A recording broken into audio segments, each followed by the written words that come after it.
Mike. How are you? Good, man. Did you get up this morning thinking you were going to trade Kyle Lowry? It's a great question.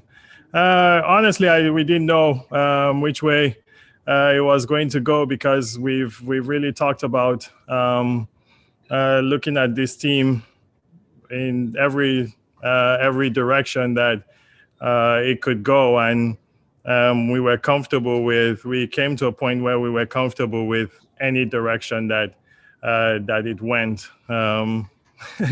Honestly, to see all the circus yesterday, I also didn't feel like maybe that was the right way to go, like in one way or the other, it seemed surreal a little bit. But yeah, we came in today looking at it both possible ways.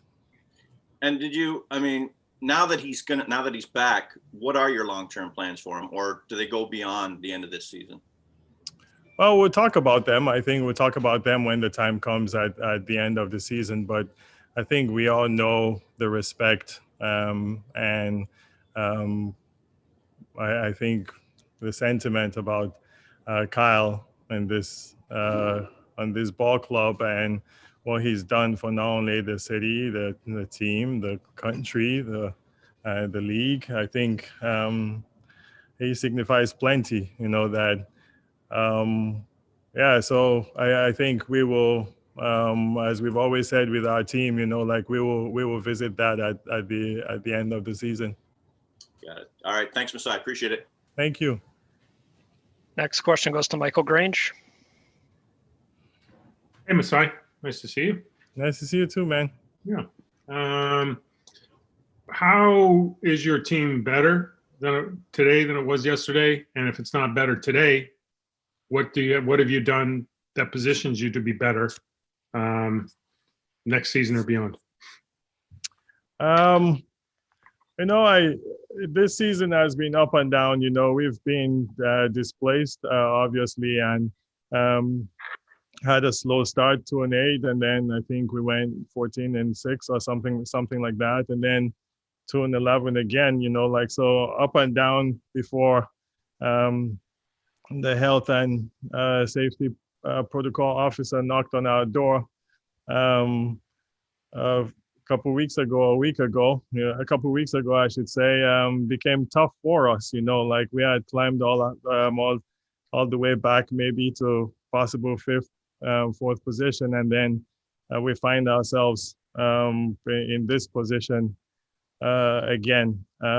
We got, I think, a young player in Gary Trent Jr., who's, I think, promising, restricted, who has really, really good upside, and I think that's good future. Our core, the core of our team is what we want to build. We have a pick. We don't know which way, it goes this year.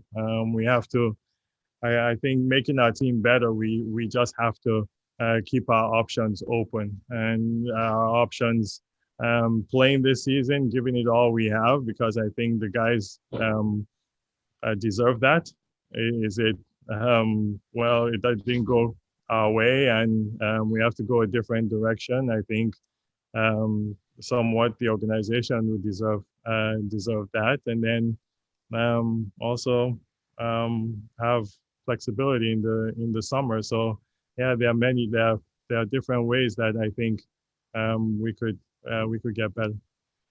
The how close did a deal come? I guess you can't really share, but did you feel as the day went on, let alone from when you woke up in the morning, but as 3 o'clock approached, was there any moment in there that you said, okay, this deal might be on the table, and if it happens, we're going to do this? Grange, is the trade deadline is incredible, and leading up to it is something of you've never, is such a event, and every I know general manager of personnel people, front office would tell you about it. There are 1 million things we talk about, and you do one. and sometimes you do none, and all over the place, different places. And did we come close, like to doing something? Maybe in my mind, I might say yes, but maybe on the other team, it wasn't so close, like, so you don't even know, like it might be one on our board, and on their board, it was 10, so you never know. But there are a couple of things that were, that it seemed like could get done, but we've learned that a lot of times these things, a lot of them don't happen too. Appreciate it, Masai. Keep well, and nice to see your face. Thank you. Thanks, Grange. Thanks, Michael. We'll go to Doug. Hello, Masai. How are you, sir? Dougie, what's happening? Not much. What's going on with you? I'm good, man. Hanging out. Good. Hey, how much did the whole weirdness of this season factor into today? Like being relocated, not knowing what your team is because it hasn't been together, and it's living in Tampa and it's living through the pandemic. How much did the strangeness of the season factor into your decisions? Yeah, Doug, there's a lot of it that really factored into what we do, and by this I mean this team has persevered. Like this team has endured, and these guys, from the players, coaches, everybody has fought. Being displaced here, we went through the health and safety protocols, like we all know what that meant or that means. And it's not the easiest thing to go through. It's been a very challenging year, but I respect what these guys do and what our organization has done, because there's no complaining, like it's go out and play. We've played all road games basically, being displaced, and it's a challenge, Doug. People have families, people have many things they have to think about, in situations like this. And how does that factor into us? Well, you see it. You saw our start, you saw the middle, and you saw where we are now. And how do you judge a team from that? I saw a couple of weeks where we said we were, like, oh, the Raptors are back, like they're back to competing and being, and then all of a sudden, like you see the air gets taken away from you. You don't have 3 or 4 of your guys, and it's difficult, like, so very, very, very, very challenging, honestly. But our jobs is to come and keep working, players keep playing, coaches keep coaching, and try to win on and off the court. This is why we're put in this position, and to be honest, we're blessed to be in the NBA. At some point, do you think you owed this group a chance to play the rest of the year together, given what it's gone through to this point? Yes, they fight. They fight together, and you see they like to play together. And yeah, there's been ups and downs. You guys have seen it, and there's been the challenges. But at the end of the day, when you come into that locker room with these guys, and I see Kyle and Fred and Roger and Pascal and all of them, really come together, and what they want to do, the experience they have had together of winning. We're lucky, we're blessed that we've been a winning organization, and hopefully we can continue that way in some way or the other, and have a good vision for this ball club to continue that. And there might be stops along the way and adversity along the way, but I think the overall culture, we need to keep going, and these players are a big and huge part of it. Excellent. Thanks very much. Good to see you again, sir. Thanks, Doug. We'll go to Eric Corrine. Hey, Masai, good to see you, and thanks for taking the time tonight. How you doing? I'm good, Eric. That's a big afro you got. Did we hear? Can they hear? I think his fire alarm's going off. Oh. Sorry, the fire alarm went off, and I. Uh-oh. Okay. We'll go to Josh. Lots of pressure now. No fire alarm here, at least. Good to see you, Masai. Thanks for doing this. I I know you're not going to tell us what was out there for Kyle, obviously, but having watched him for the last 9 years and knowing how valuable he is, were you surprised by what the market looked like for him? I know. Well, we're going to be biased in some kind of way. You always are with your players, but for Kyle, we're extremely biased because of what he does and what he stands for. I talk to some people and they say, oh, we know Kyle, like from how many years ago, but we know Kyle from many years ago. Kyle has grown in our organization and become such an unbelievable person, player, and he signifies or is a symbol of what you want, as an athlete, going to compete every day. And so, yes, we when you look at what's out there, it's difficult sometimes. I think even for those teams, to see these value and if we were going to do something, we were honestly going to do something right by Kyle. So yeah, limited in what you can do that way. With the teams that you can do something with, but that's the respect we have for him, and we have to. We've come a long way, and I think we owe him that respect as a player, as a person.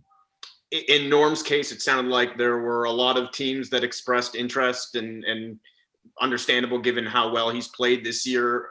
Considering what he's done both recently and over the last 6 years, how tough was that decision to move on from Norm? Really tough, and first of all, I want to thank Norm, his family, his mom. They've been incredible people. And he grew up in our organization. He's a draft pick of ours, and that touches you, that it's not an easy thing to do. The other thing I'll say is, as much as we try to develop players and make players better, Norm made himself better. You see where his game went and the level he took it to, and that's what brought all the popularity and the value out there in what Norm can bring to so many teams.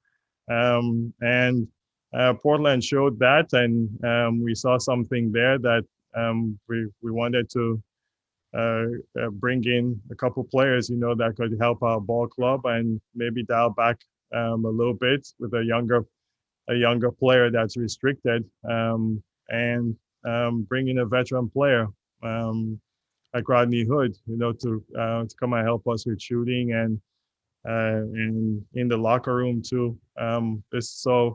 With Norman, is the most difficult thing to do, because all these guys, you look at all the players, young players that grew up here, and they're out there in all different places. We're proud as an organization that we raised them here, and now they're men and they're going out to do even better things.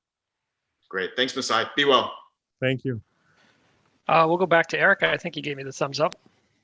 My upstairs neighbor has no ventilation. That happens about once a week. It's very frustrating.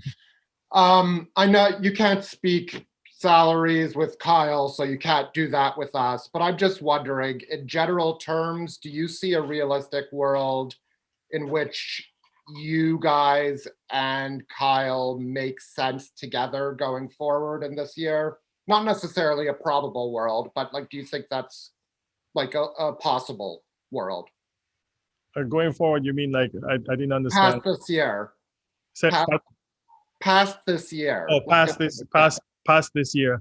There are all possibilities. Eric, honestly, we have that respect for him, that way, and as a player again, and I say as a person, this organization too could be in a different place, at that time, we could be working through, you never know when you go through, I don't want to call it a rebuild, but sometimes we have to look years ahead, a couple years ahead. And but yeah, well, I think in the off season those things will be discussed. And with Norm, you just alluded to his popularity on the market. I assume that meant many different types of offers as well as just offers in general. What did you like about this scenario in which you get a more proven player than instead of a draft pick? Why did you like this particular scenario the most? Well, we got two players, and Rodney is more proven, and then I think Gary Trent is I think 22-year-old player with lots of upside. I think, and shooter, defender. I think fits the core team. And that's what we're excited about. But I think it works both sides, right? Rodney's a little bit of an experienced player, and then and a veteran player, and then a young player coming up in Gary Trent Jr. Thanks, Masai. Thanks for the time. Thank you. Thanks, Eric. We'll go to Tim Bontemps. Hello, Masai. Hope you're doing well down there. What's going on, man? Not much. Busy day for you, I know, obviously, but is it safe to say that you ultimately decided at 3:00 that whatever comes this summer was going to provide as much or more value in terms of what you were going to do with Kyle than what you could get today? And that's why he's still on the team? There's so much, thinking, thought, a process that goes through all these things, and I know, it comes down to that, to that 3:00 deadline, but honestly, our team can go in many different directions. I keep saying it, and we are comfortable with whatever direction we go. Maybe we lost a chance here, but we also think we gained a chance in some other things, going forward. So this team is, especially with what we've gone through this year, could pivot in many different directions, and this is where we find ourselves now. Thank you, sir. Appreciate it. Thank you.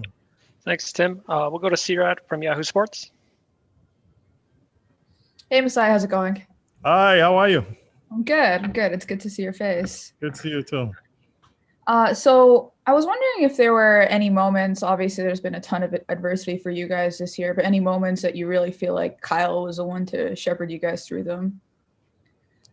He's always the one that shepherds us through, through these moments. To be honest, he's just been a strength and a backbone for this team. You see, we have a lot of young players, and his leadership, along with Fred, along with the other guys, they wheel us through, and there have been tough times when we could have given up, collapsed. There have been times when it's not been very pleasant, to be honest.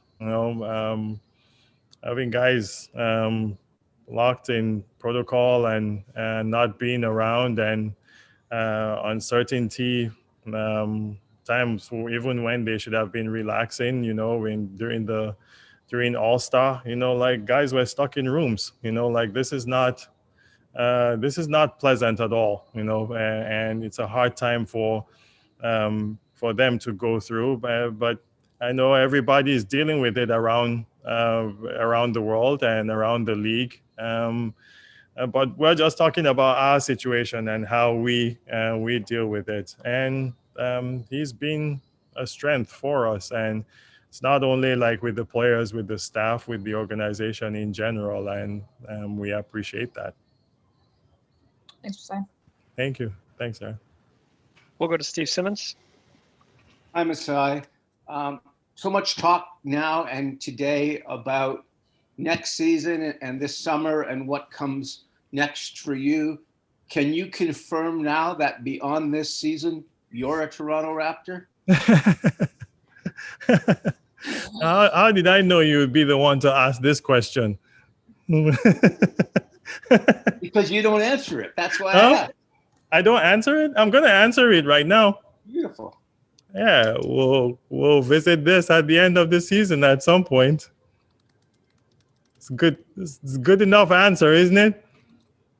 I worry about you. Why? I like to know certain things, like you're here, and I don't have to worry about who's running the Raptors or anything like that. We'll be fine. Raptors will be fine. Thanks, Steve. We'll go to Ryan Wallstead. Masai, how are you? Good to see you. Good to see you, man. I was going to ask a variation of that, to be honest, but just how, with your future kind of uncertain, did that play any impact on what you did or didn't do today at all?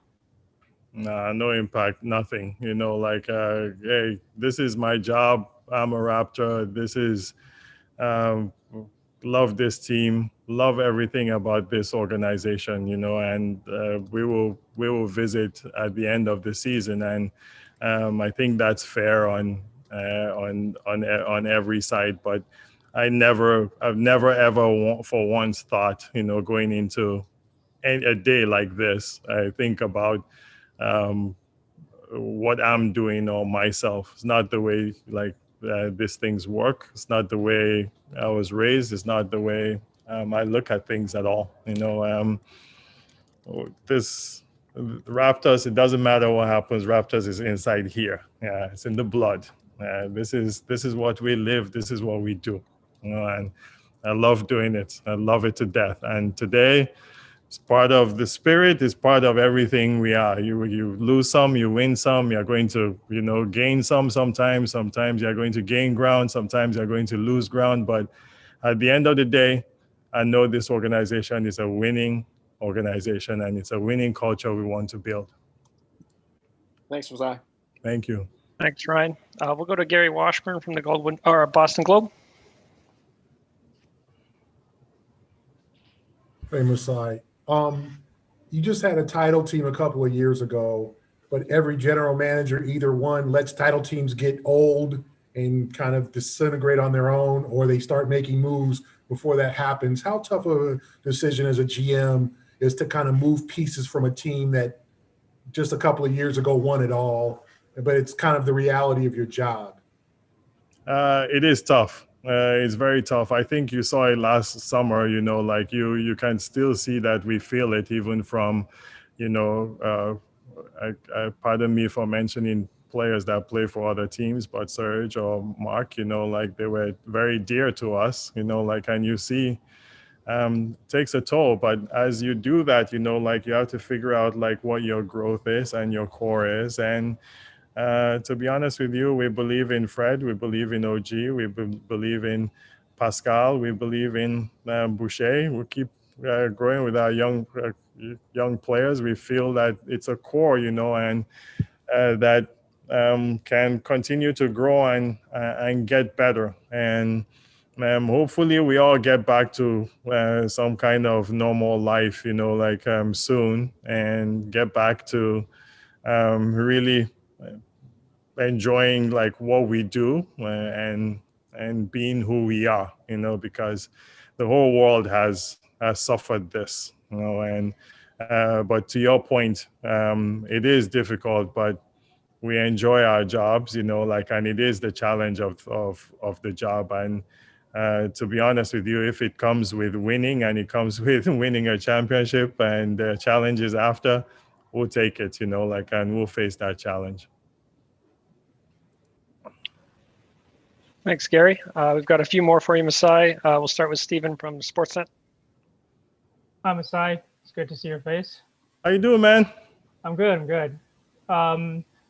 Given like this is the first year that there is the play-in tournament, you know, like that 7 to 10 spot, like how big a factor did that play into any decisions that you made here at the deadline? Like you mentioned adding to the existing core, so.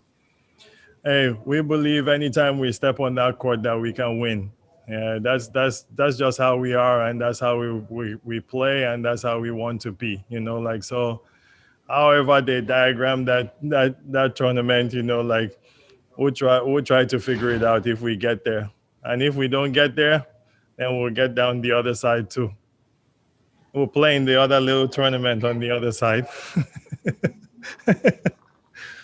And in regards to Norm, how heavy a factor was his supposed pending free agency play into maybe making a move here when you traded him? No, there was good opportunity for him in different in other places, and sometimes we have to pick and choose, where we go forward, or or we stand still, or we build from. And I think Norm has been very incredible to our organization, but I think there were many more opportunities for him out there to realize, at least express himself, even a little bit more, and then his pending free agency, I think, is going to be huge for him. Great, thanks a lot, Masai. Thank you. We'll go to Moses from Global News. Hi there, Masai. Hi, Moses. How are you? Doing well. Thank you very much. Hope you're staying safe. Just in regards to Kyle Lowry, I don't know if you had a chance to talk to him. I'm sure he was golfing and enjoying the day off, but just have you had an opportunity to talk to him after the 3 p.m. deadline? And can you also tell us if you spoke to the newcomers that are going to be coming in terms of Rodney Hood, as well as Gary Trent Jr., and perhaps maybe their excitement level to bring him on the Raptors train? I wish Kyle was golfing. Kyle is in the next room here working out, like the last time I saw. So yes, I've seen him, spoken to him, and yeah, he was just in here, busting his butt like he usually does, getting ready for tomorrow. And so was Norm, by the way, in here working out, and it's such a great spirit, in the organization, and great to see them. I've spoken to Rodney. I haven't spoken to Gary, something with his phone, I think, but I will be speaking to him in a few minutes. And I think Bobby might have spoken to him, but I will be speaking to him. And can you tell me, in terms of, you probably mentioned this before, and I had some audio issues here, so forgive me if you've been asked this already and answered it, but in terms of what you saw in free agency or potentially down the road, knowing the situation with a guy like Kyle Lowry, did you feel that you were better off hedging your bets that you can talk to him and maybe he comes back next season or something happens, rather than just give up a guy for the sake of giving him up for the trade deadline?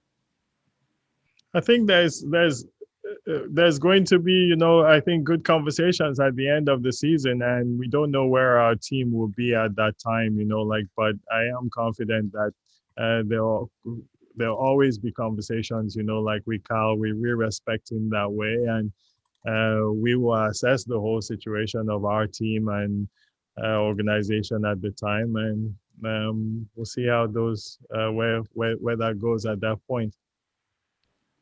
Thank you. Two more for you, Masai. We'll go to Vivek Jacob. Hi, Masai. Thanks for taking the time. Obviously, this team has faced a lot of challenges with being displaced, but you mentioned the importance of culture. And so I was just wondering, how does culture travel? How do you make sure that the culture that you had being in Toronto carries over to Tampa?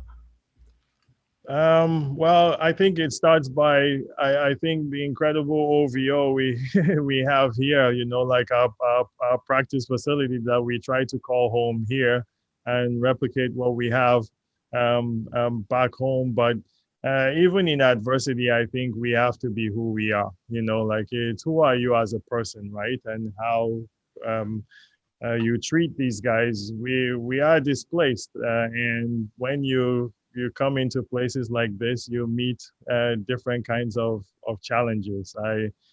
We have been welcomed here by the city, by the teams here in an incredible way, and that helps us with our spirit. Leadership, we have to be, whether it's myself or Bobby or Nick Nurse or Kyle or Fred or Pascal or whoever the leaders are in this organization, or even Larry Tannenbaum, who owns the team, we have to show love, right? We have to show respect to everybody and carry at this point. And I think that brings harmony and brings a little bit of comfort in one way or the other. And that's what we've tried to do here. And it's not been easy, but we're also blessed to be in the NBA. I'm blessed to be doing what we love, and I know all of us respect that.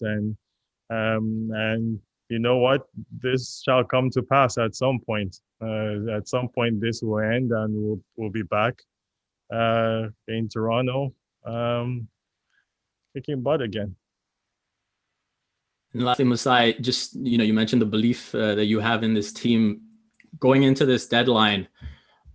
How much of a factor was it believing that this team is better than its record? So could you say that again? Sorry, you cut out. Oh, I was just wondering, going into this trade deadline, how much of a factor was believing that this team is better than the record it's shown? I think we've seen it that, whether it's a slow start, and I don't want to blame, like moving here or, then we recovered a little bit and then we got hit again. And you look at all the teams, if you go study it and see all the teams that have been hit, like with in this pandemic, it's not easy to get through. It's not easy to get over, like I think Dallas went through it. I think Washington went through it. I think Miami went through it.